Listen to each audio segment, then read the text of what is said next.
Dante's Boxing Nation, what's going on, guys? You know, it's crazy when you look at these pictures in the press conference with Vladimir Klitschko and you look at everyone's reaction to what Tyson Fury is doing, and they just have this look on their face like, man, this is the craziest shit that I have ever seen. And it probably was. So AKA Batman, AKA Scarface, AKA Make It Rain with Cocaine, I made that one up, Tyson Fury has recently called out the bronze bomber Deontay Wilder. Since we all know that Deontay Wilder, he no longer has an opponent because his opponent Warizik just failed or test positive for PEDs. So now Deontay Wilder is scrambling for an opponent. And Tyson Fury, he said that he's willing to actually step in and face Deontay Wilder this February. Matter of fact, let me go ahead and read exactly what he had to say on his Twitter account directed towards Deontay Wilder. Quote, "If you don't find an opponent, I'll fight you on your date in February. I only need 5 weeks for a bum like you, son. This is the only fight. And by the way, please stop fighting tomato cans. You're the WBC heavyweight champion. Beat up some proper fighters, not bums." End quote. Now, because Tyson Fury's reputation of being Batman and the Joker, a lot of people aren't really taking this offer serious. On top of that, a fight of this magnitude would definitely be promoted to the highest stratosphere. Meaning, the majority of times, I should say, a fight of this magnitude, they would need at least a good 3 to 4 months to promote it properly. Now, there are exceptions, and I'll get into that in a minute.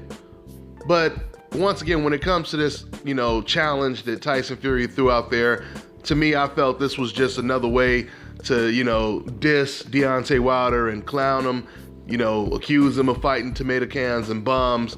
It was just another way for him to basically talk crap. I don't believe Tyson Fury would get in the ring. Maybe he would, but 5 weeks notice, you're going against one of the hardest punchers in the division. It's hard for me to believe that Tyson Fury would actually take the fight, but who knows? You never really know what Tyson is really thinking. No doubt about it, Tyson Fury is a really good heavyweight. You got to give him credit. He's the first man to beat Vladimir Klitschko, who was the lineal heavyweight champion. He was the first man to beat him in the last, 10 years? So there's no doubt about it, Tyson Fury, when his head is on right and he's completely focused, he is a threat to anyone. And quite frankly, a lot of people believe that Tyson Fury would actually beat Deontay Wilder. Or maybe I should say some people believe that, because I'm not one of them. I believe Deontay Wilder, he knocks out Tyson Fury eventually with that straight left. But, with that all being said, I want to close out by talking about the accusations of Deontay Wilder fighting nothing but bombs, etc., etc. Now, it's understandable for Tyson Fury to say something like that, because he's in the talking smack business. But when I hear decafs on the internet say this kind of stuff, and the reason why I call them decafs, because we all know decafs are fans that often base things on emotion. They often contradict themselves, using many double standards. So I ask the decafs this question right now. And it's a rhetorical question, of course. But are you guys saying that if Deontay Wilder, or when Deontay Wilder fights Anthony Joshua, Tyson Fury, Joseph Parker, which are all champions, at least Tyson Fury is, a vacated champion. He didn't lose his belt. They took his belt from him.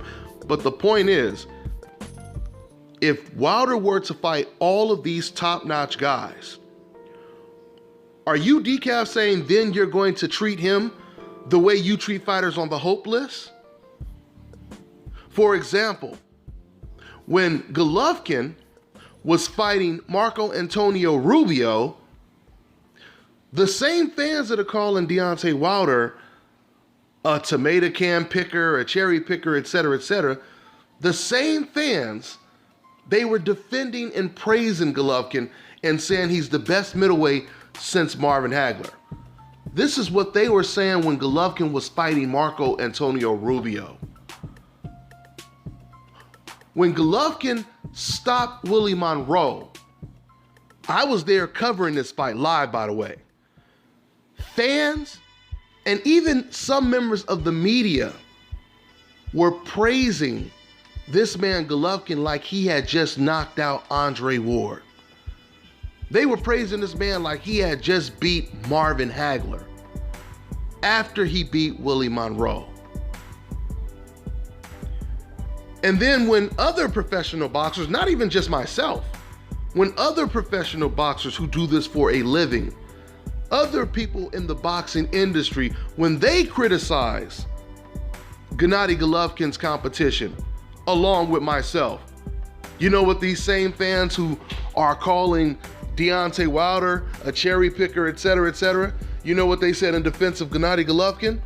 They said, oh, you guys are just jealous. You guys are just hating and you guys are just jealous. Oh, it's just jealousy. Oh, so you're saying you guys are just jealous of Deontay Wilder. Is that what it is? You see how ignorant ass logic can be used to make you look like a damn fool? The point of this all is this is how great it is when you have this fantastic hope insurance. That's right. When you get this hope card, it covers everything. You fighting the weakest competition, it's covered. Not only are they going to defend you, but they're going to praise that competition as some of the greatest competition out there. You give up your belt because an opponent is too tough, you're covered. You got one of the pound for pound top 3 best fighters in the world calling you out. You turn down him to fight a much lesser opponent. Don't worry about it. Your insurance covers all of that. That's how good it is to have the hope insurance. So at the end of the day, hopefully Wilder and Fury, they do fight. Now, me personally, I would love for them to fight in February. That would be huge, but I don't believe it's going to happen. So we'll see who the opponent is. Now, one thing I will say, or something else I want to add, is when you hear decavs use the excuse they don't like Wilder because of his level of competition, first of all, I've already debunked that as a contradiction because these are the same fans that will do anything to defend fighters on the hope list.